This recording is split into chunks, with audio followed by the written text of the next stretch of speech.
Across the rugged Indian Territory rides a tall young man on a mission of mercy. His medical bag strapped on one hip, his six-shooter on the other. This is Dr. Six-Gun.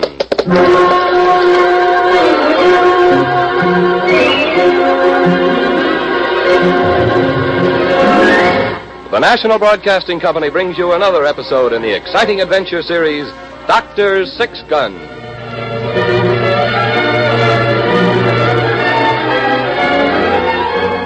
Ray Matson, M.D., was the gun-toting frontier doctor who roamed the length and breadth of the old Indian Territory. Friend and physician to white man and Indian alike, the symbol of justice and mercy in the lawless West of the 1870s, this legendary figure was known to all as Dr. Six-Gun.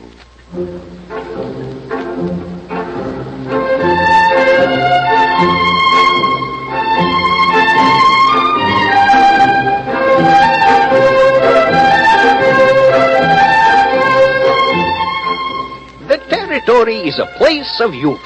Men live, cram a lifetime into a few short years, and die before they reach the age of 30. Cowpunchers are young men. The soldiers are young, the bad men are young. There are not many who reach old age here in the Territory. Of them, I can be said to be one, for I am old before my time. And who am I? I am Pablo, the gypsy peddler. And this is my friend Midnight. Midnight. He is a raven, and he too has the quality of maturity. No fool like an old fool. And like most mature persons, he is a philosopher. We were discussing this question of age in the Territory one night at the Bull Run Saloon. I was sitting at a table with my friend Doc Six-Gun. We were watching Pop Whedon at the bar. He was a seedy old man with dirty jeans and a straggly gray soup strainer mustache. His skull was as bare of vegetation as the Badlands, and his skin was as wrinkled and cracked as a river bottom in the drought. He stood at the bar and pleaded with O'Shea. Well, now listen, O'Shea, you got to have respect for your elders. The good book says that. Says you have respect for your elders. That's all I'm asking you. Now, listen, Pop, I got respect for you, but it don't say I gotta let you run up a tick as long as your arm that you ain't got no hide nor hair of a chance of paying off. Doggone it. O'Shea, that ain't the point. Here I am standing debasing myself, pleading like I was a whoop dog, and what am I asking for? Am I asking you for something you ain't got? Huh? Am I asking for your shirt off on your back? No, I'm asking for one measly little drink of your no-good barrel whiskey, that's all. If it's no good, how come you want it? It's the principle of the thing. The principle. I'm just trying to give you a chance to do a good deed. Go on now, Pop. Clear out of here. You ought to be ashamed of yourself, old feller like you, begging for whiskey like a hound dog for a bone. Ain't there nobody at the bar going to buy a drink for old Pop? Think of your poor old daddies with the gray hair and the careworn faces. Ain't one of you got an ounce of sentiment? Now go on, Pop. Quit bothering the clientele. Scat. There ain't no respect left in this here territory for the aged. Now go on before I throw you out. I'm going. Now don't push. Stay out, Pop. I ain't got time to argue with you. No good young whippersnapper. Look out, Pop. Oh, I'm sorry. Oh, Doc, I didn't see you there. I was thinking of something. Did I hurt you? I just spilled my coffee. Oh, yes. Hey, Doc, I got an idea. I meant to talk to you about it. I heard somewheres once that this here medical science was like looking for people. What do you mean, Pop? Well, you know them there medical science. The students in the hospitals looking for folks who was willing. Just, how do you mean? Yeah, well, no, I hear tell that they'll pay real good cash money for folks. What are you getting at, Pop? Well, I meant to ask you when I seen you, Doc. I figured maybe you and me could make a deal. If you was to give me payment in advance, I'd let you stake a claim on me like. What the devil are you talking about? Well, now, look, I'm an old man, Doc, and I'm tough as nails and weathered tougher than rawhide. But there's going to come a day, Doc. Like to everybody, there's going to come a day, and when that day comes, I ain't no use to myself. So I figured that I'd donate myself to medical science And in the meantime, you could stake me here at the Bull Run. You mean you want to will your body to me after you die? Yeah, that's the idea, Doc. Now, I figure that what with my advanced age and being an interesting specimen, I ought to bring the right tidy sum. Well, I'm sure you would, Pop, but I just don't happen to be in the market for a cadaver right now. Well, now, I'm right sorry to hear that, Doc. I figure it was a surefire way to stake me to some of the miserable drinking liquor O'Shea peddles. Yeah. Sure you wouldn't want a grade A carcass, Doc? No, thanks, Pop. And especially since you'd spend your remaining years drinking O'Shea's whiskey. Why, you'd be pickled before I could ever get to you. Pickled? Yeah. Ain't that a fact? Well, don't hurt none to try, I guess. That's all right, Pop. Sorry I can't help you. Reckon I'll have to go out and see if I can steal something. See you later, gentlemen. Doc, is that old weasel bothering you? I'm just going, O'Shea. Me and Doc here was dickering on a business deal. You think it over, Doc. You won't come by a bargain like me every day. You know, he'd do it, too. The old goat would sell himself a piece at a time for whiskey. How old do you suppose he is, Doc? Oh, 75, maybe. But what does he live on? Panhandles, mostly, I suppose. I think Piney feeds him out in the kitchen of the Bull Run. Doesn't he have any family? Pop? No. Nobody knows much about him. I used to treat him for arthritis, but just wasn't much I could do for him. I'm sorry, Doc. I didn't mean to chase that old windbag onto you. I hope it didn't bother you none. Oh, no. No, Pop is a great humanitarian, O'Shea. He is? And a philanthropist. Wow. He was trying to make the greatest gift to science that a man can bestow. Now, is that a fact? I wouldn't have thought Pop could have the price of a drink to give to anybody. He doesn't, but he has a very valuable commodity. It's too bad there are no takers.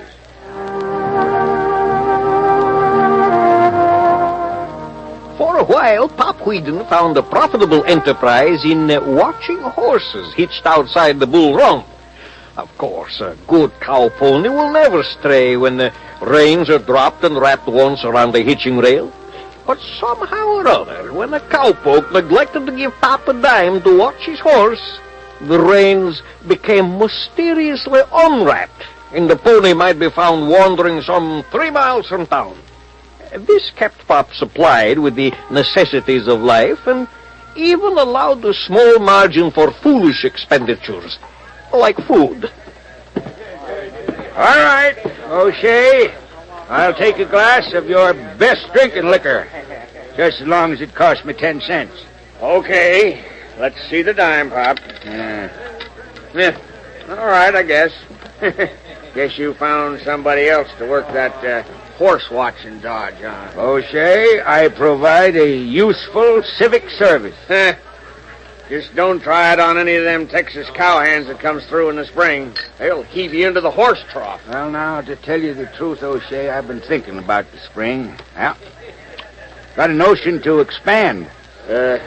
What do you mean, expand? Well, with the increased business, I'm going to have to put on a couple of hands to do some of my watching for me. Pop, you're getting plumb loco with age. You got the 10 cents, don't I? Just take my advice, Pop. Don't pull that dodge with any stranger. They might not understand you're just a harmless old varmint. I'll take care of myself. Don't you worry about that.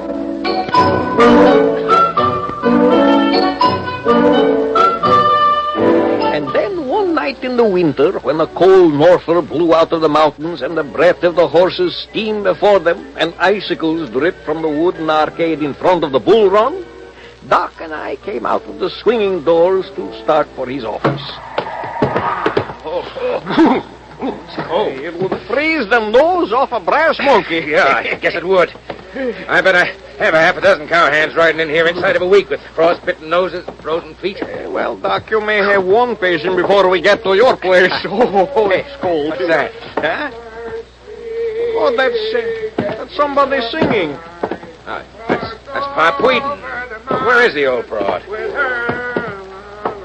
There he is in the trough. Good Lord, in this weather, he'll freeze. Hey, Pop, there's ice on the trough. Come on out of there. Come on. He's blind drunk. Good morning, gentlemen.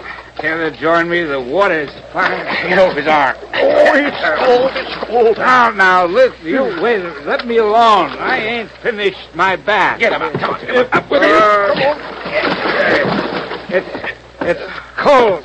Here, let me get back in that nice warm water. No. Come on now. Come on, old-timer. Come on. Get him over to my place. His clothes are going to freeze stiff. It's cold out here. What's the idea? Dragging the fellow out of the nice warm water. We'll have to carry him. I don't feel so good. I'm shivering. He's out. Come on now, let's get him over to my place before he freezes to death.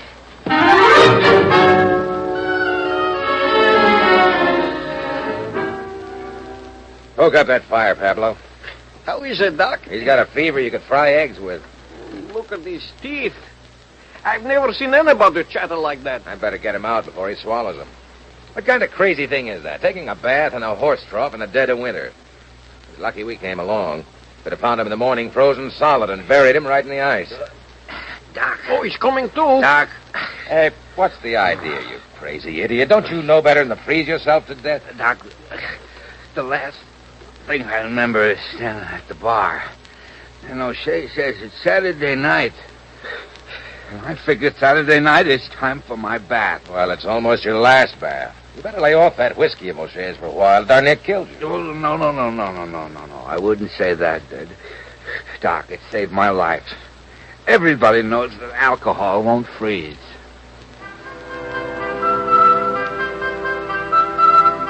The old man pulled through and went back to his civic service of watching horses and consuming as much of O'Shea's barrel whiskey as possible.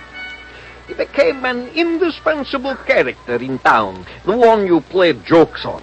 It became a sport among visiting cowpunchers to see what they could make Pop do for a drink. They ran through the usual uninspired notions of having him eat various unsavory items. He spent hours dancing on the bar, imitating the favorite girls from the Silver Lantern at Chisholm City.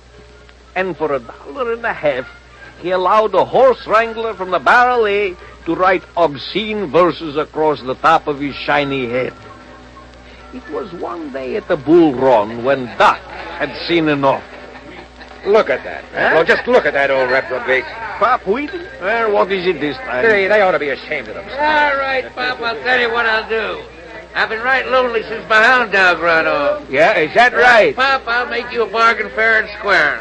I'll set you up here at the Bull Run for a week. Now, you hear that, O'Shea? You hear it? Now, all you gotta do is this. I got me my dog collar here. You put it on, and you'll be my hound dog for a whole day. Yeah. Now, what do you mean, Munger? I mean, you come along after me like my dog, see? I'll put this collar around your neck and put a rope to it, and you come crawling after me. And if you're real bright and learn tricks, I'll set you up here for 2 weeks.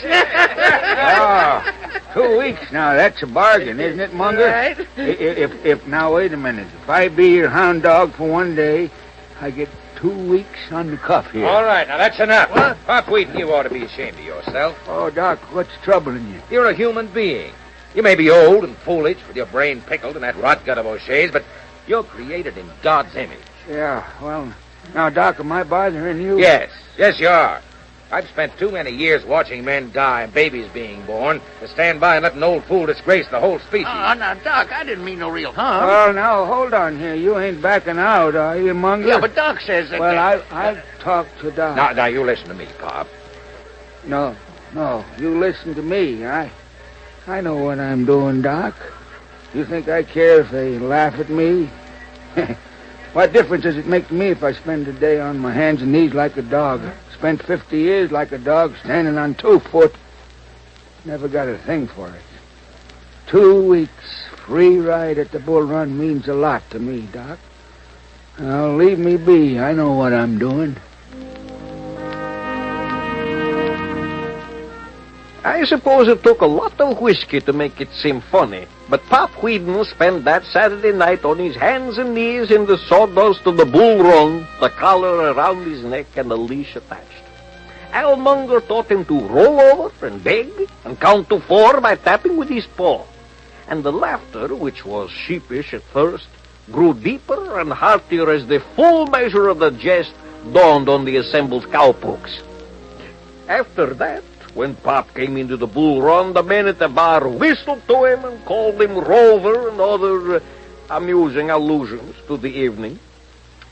I think Doc brooded over it, although we didn't speak of it often. I remember one time we were sitting at his place in the evening smoking our pipes. You know, Pablo, What? maybe I shouldn't have done it. You done what? Remember when Pop Wheaton offered to sell me his body for payment in advance? Yes. Oh, maybe I should have done it. What do you mean, Doc? What would you do now with his body? Nothing. But I might have done something for his soul. Doc, don't torture yourself. What would you have paid him? $100? $200? How long do you think it would take him to drink it all up or gamble it away? No, he would have been wearing Munger's dog collar maybe 2 or 3 days later. I don't understand it. I don't understand what makes a man do that to himself. He's an old man, 75. He should have some kind of dignity. Doc, you're not a drinking man. Perhaps you don't understand. Ah, that isn't it. I've seen men chained to whiskey. I've seen him in the hospitals when I was a student back in Boston, screaming and crying for gin. But somehow this isn't the same. It's almost as if he wants to be down in the dirt. I still think it's the whiskey. Not entirely. I've seen old Indians drunk, horribly, sickeningly drunk, and yet somehow they seem to hold on to something. A pride in being a chief, or even in being a man. But there's something about Pop. It's as if by degrading himself, it's a great joke he's playing on all of us. Sometimes I get the feeling he's laughing at us. Well, he won't have the last laugh. Not at his age.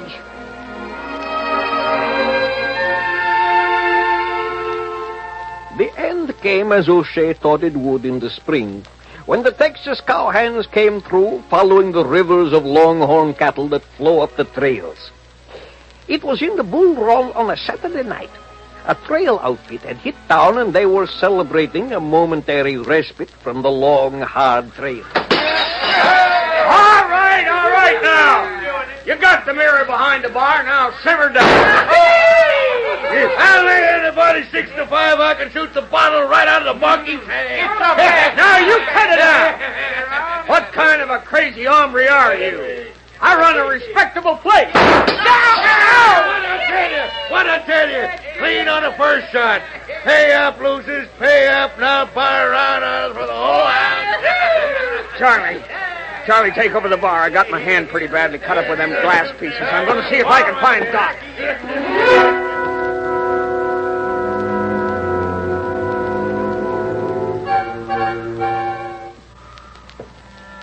He'll be all right, O'Shea. Just keep it out of water for a while.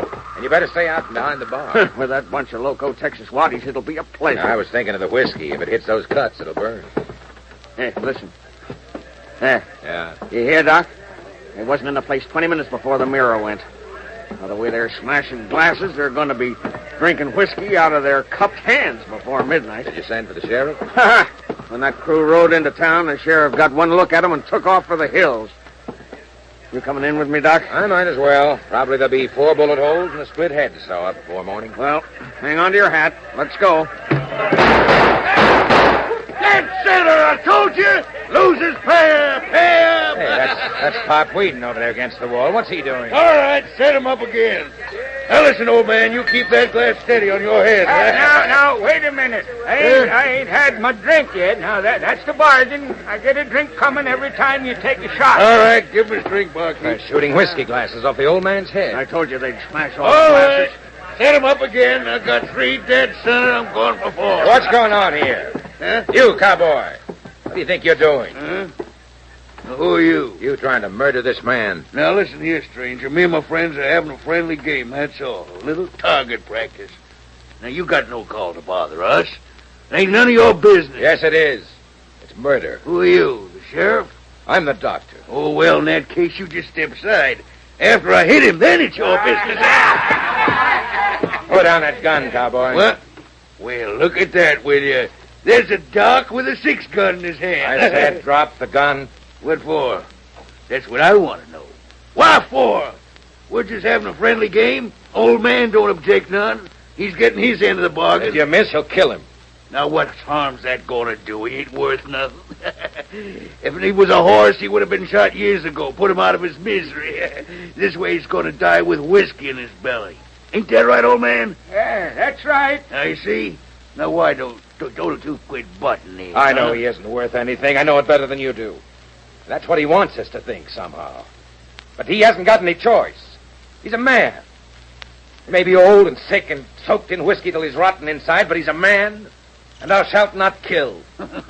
What are you, the doctor or the preacher? I told you to put down that gun. The game's over. No, it ain't, Doc.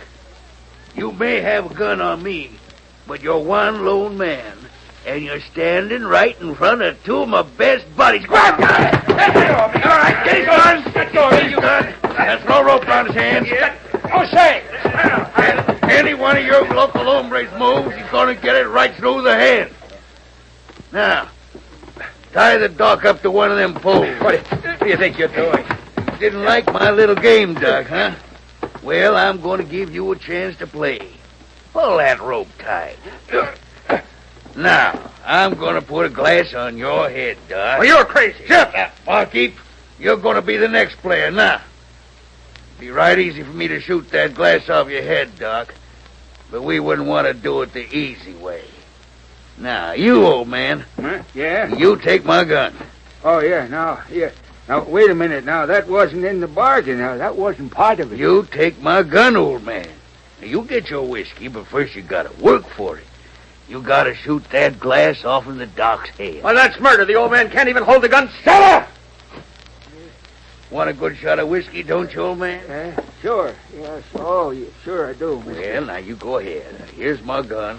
Let's see you earn it. Now, I ain't much of a shot, mister. Well, you just concentrate, old man. You concentrate. You're shooting for big stakes. Yes, I guess I am. Now, don't none of the rest of you move. I got you covered with my other gun. Now, you take good aim, old man. You'll, give me a double drink of whiskey after? Sure I will, Pop. Now, you just shoot that glass dead center like I told you.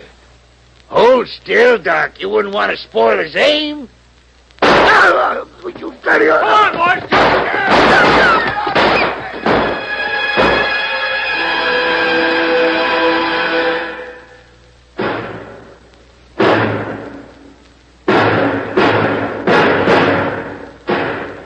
With the leader of the Texas men down from Pop's bullet, the citizens of Frenchman's Ford quickly turned the tables on the visitors, and within half an hour they were in the lockup at the sheriff's office, nursing 2 broken arms, half a dozen scalp wounds, and 1 bullet wound in the leg. But the leader was not with them. He was on the slab at the establishment of Mr. Breckenridge, the town undertaker. And Pop Whedon, he was on the bar at the Bull Run. How is he, old codger, Doc? He won't last. Caught a bullet in the chest. Lost too much blood for a man his age. He saved your life, Doc. Gunning down that crazy coyote. I know. His eyes are open, Doc. Pop Whedon. Huh? Why did you do it, Pop? Oh, just a bad shot. You know, I didn't get my whiskey. Do you think I could have it anyway? Will it hurt him, Doc? Doesn't matter now. I'll pour you a double, Pop. From the best bottle. The one I keep for myself. Yeah, Why did you do it? I told you. I don't mean that. For all these years, why did you do it? Why did you push yourself down into the dirt and mud? I'm an old man, 75 years. That's no reason.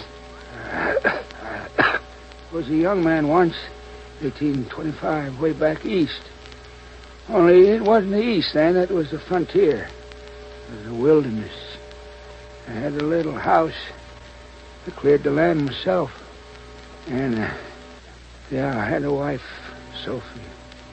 Her name was Sophie. And baby, Doc, you know, I can't remember what the baby's name was. You believe that? It's a long time ago. Indians came. Shawnees. Was it Shawnees, I think? Yeah. I was out in the field, and I had my rifle, and I heard her scream. I come sneaking up into the bushes around the house, and I saw them. There was only 4 of them. I could have got one on the first shot.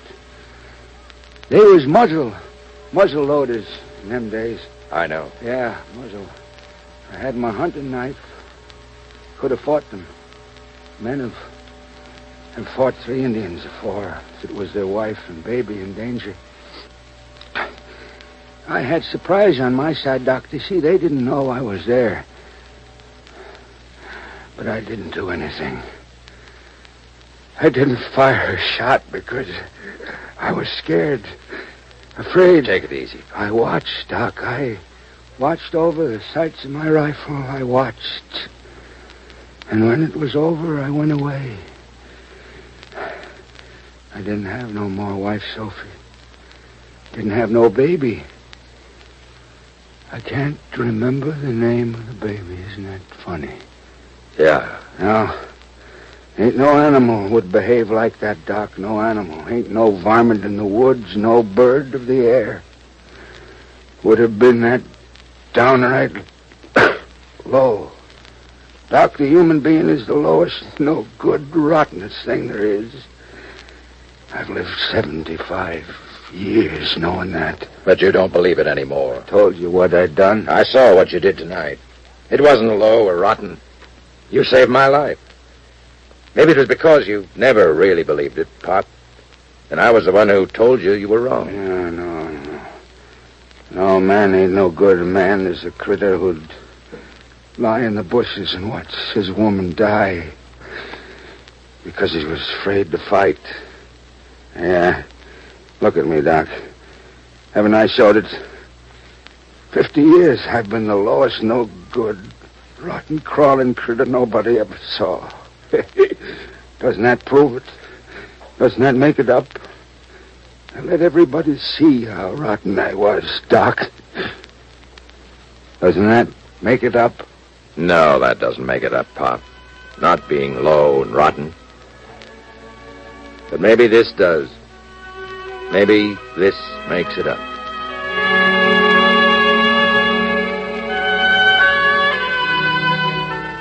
He died, and we buried him out on Boot Hill.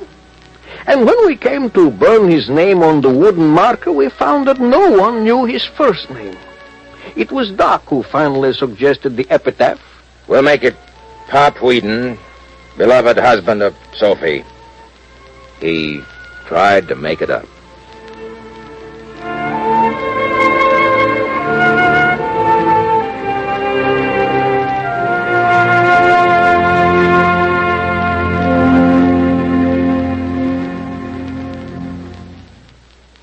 You have been listening to Dr. Six Gun, brought to you each week at this time by the National Broadcasting Company.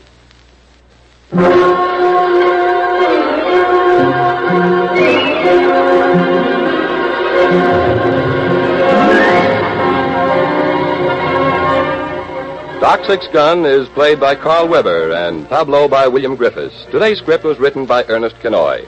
Heard in the cast were William Keane as O'Shea, Kenny Delmar as Pop, and Louis Van Ruten as Marquis. Dr. Six Gun, a radio production of the National Broadcasting Company, is directed by Harry Frazee.